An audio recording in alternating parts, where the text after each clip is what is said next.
Saludos amigos, hoy quiero hacer un video muy diferente a otros que he compartido, que han sido mayormente de reseñas literarias. Hoy quiero hacer una comparación que resulta insólita, que si alguien dijera que estoy loco por comparar a dos personajes que aparentemente no tienen nada que ver el uno con el otro, yo no me molestaría ante tal opinión. Este tema surge de una conversación que tuve con un amigo a finales del año 2024, porque estábamos hablando del tema de la excelencia, ¿no?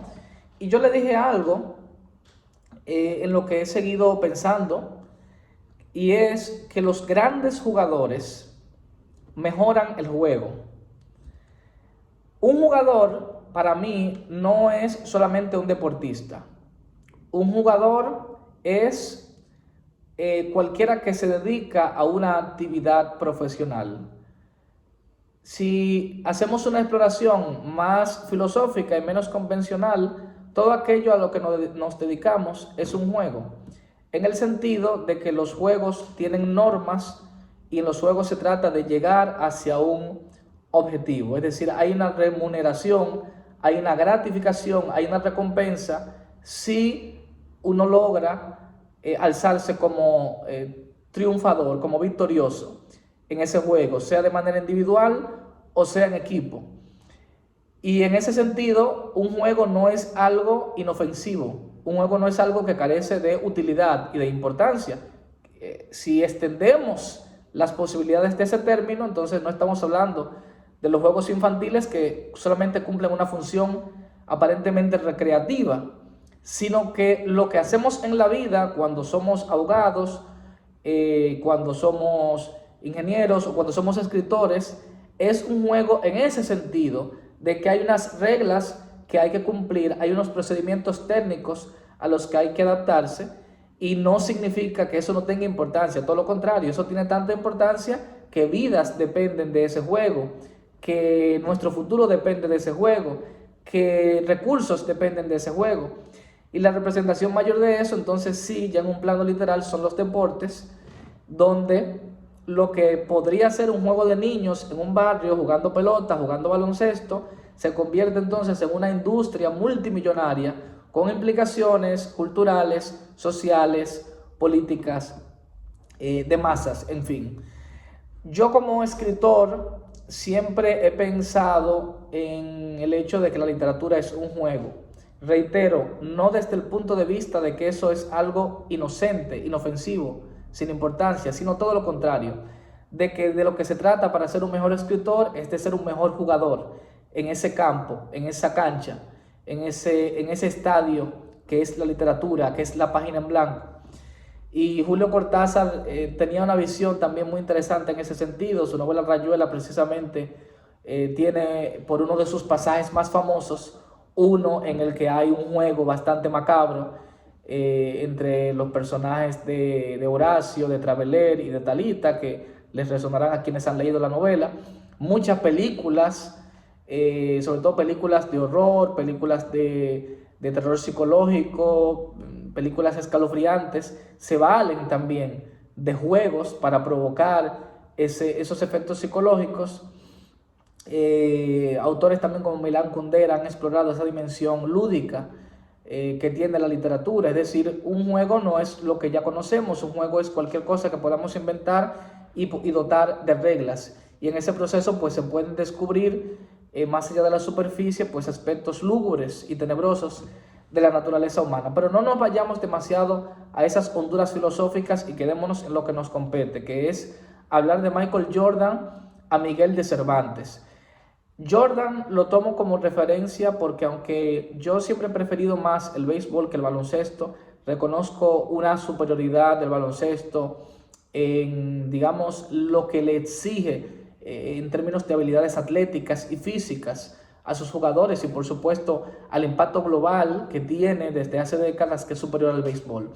Yo jugué béisbol en mi infancia, tanto en una liga como pues siempre en el barrio jugué pelota. Es el deporte realmente más seguido en la República Dominicana, es una cuestión cultural, pero con el paso de los años, pues mi reverencia hacia el baloncesto ha crecido mucho.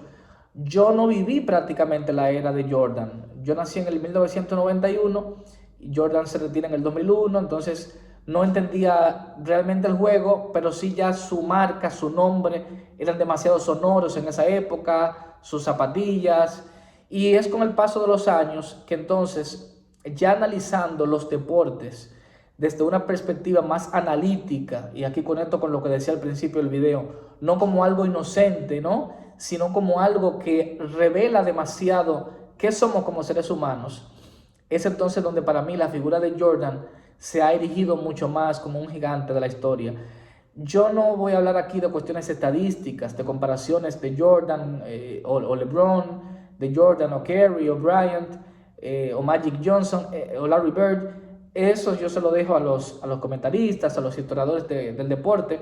A mí me interesa es explorar la dimensión del deporte encarnada en Jordan como una posibilidad de excelencia en el ser humano, que es lo que yo le decía a mi amigo en diciembre. Jordan mejora el juego. Jordan no es solamente un jugador. Jordan no es simplemente un MVP, un 6 veces campeón, un Salón de la Fama, un novato del año. Ok, esos logros están ahí y son parte de su currículum.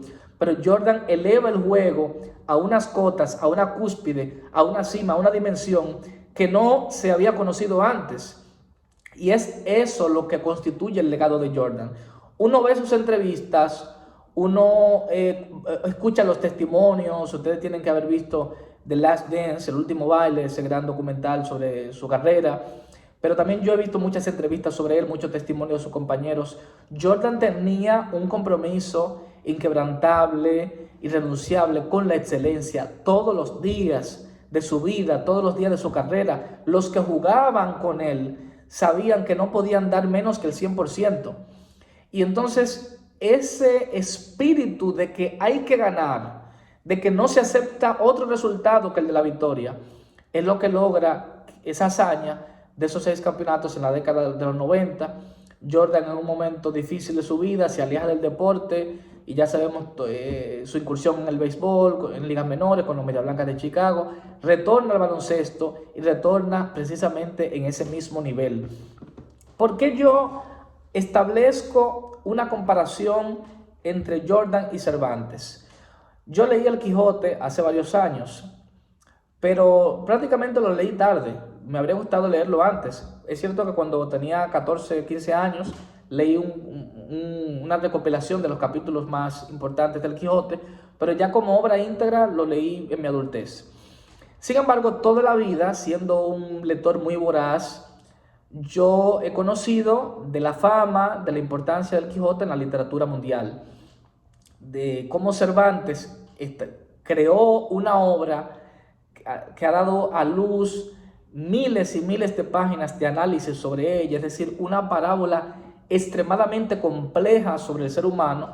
Y yo primero de forma inocente me preguntaba por qué esta obra no puede ser superada. O sea, ¿por qué carajo una obra que tiene 400 y pico de años no puede ser superada? ¿Por qué la primera novela como tal es la mejor? Si se han escrito después miles, decenas de miles de novelas. Y me ha costado años, me ha costado mucho vivir, mucho reflexionar y mucho leer, pero sobre todo vivir, sobre todo pasar por momentos difíciles en mi vida, entender lo que es ser adulto, entender lo que es tener responsabilidad, para comprender como estudioso de la literatura a la que he dedicado mi vida como creador, como escritor, mis estudios académicos.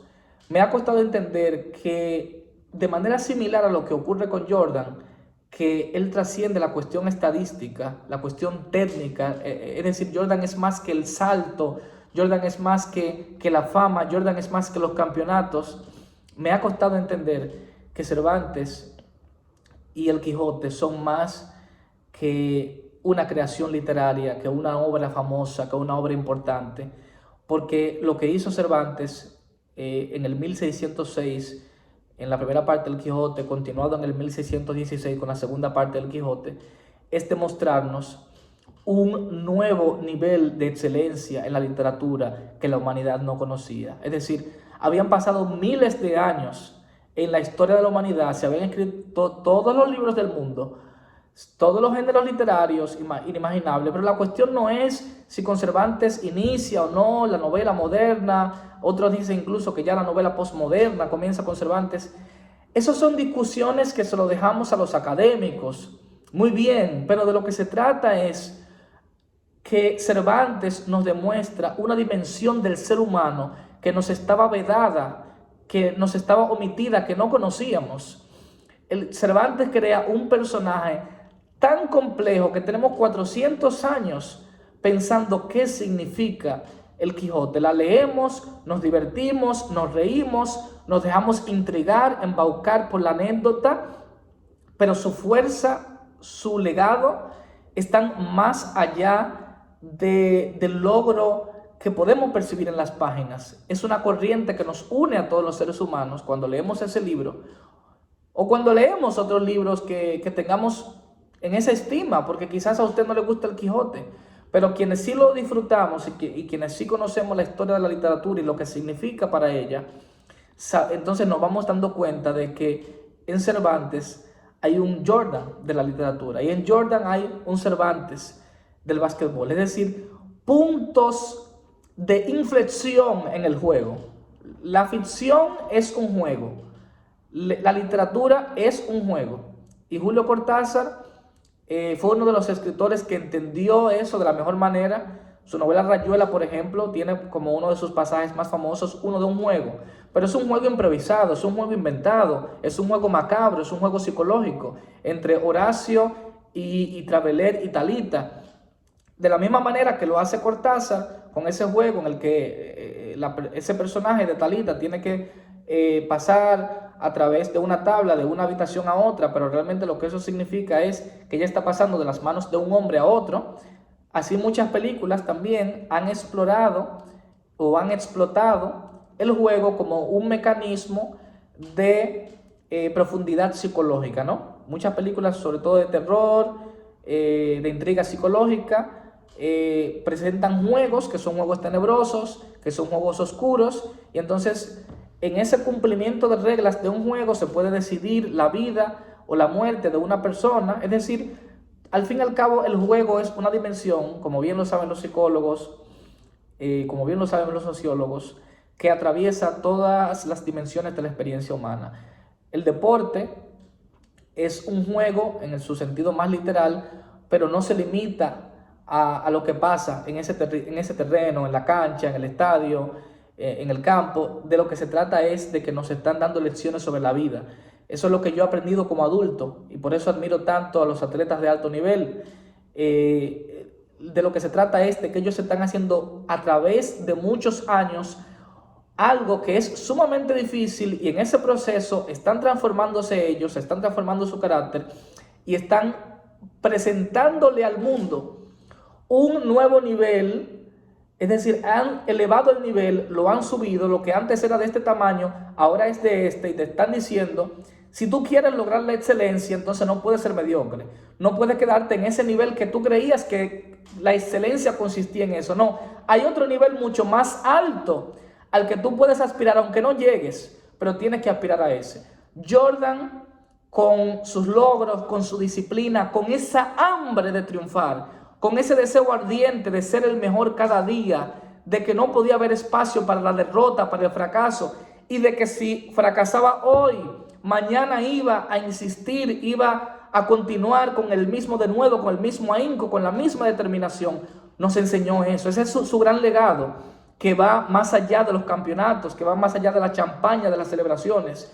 Jordan nos dice, hay que seguir, hay que ganar a toda costa, pero hay que ganar con un espíritu deportivo, con un espíritu de equipo. Hay que ganar entendiendo cómo es el juego, entendiendo cómo es la vida, entendiendo cómo son los seres humanos. Hay que ganar de manera limpia, de manera lícita, pero hay que ganar con un espíritu que no se rinde. Cervantes, habiendo pasado todos los trabajos del mundo, habiendo tenido una vida aventurera, pero también azarosa, una vida en la guerra, una vida en las penurias, en la pobreza, crea una obra monumental ya a sus 60 años, una obra que perdura a través de los siglos, una obra que no va a morir, una obra que va a estar aquí mientras haya humanidad, mientras haya cielo.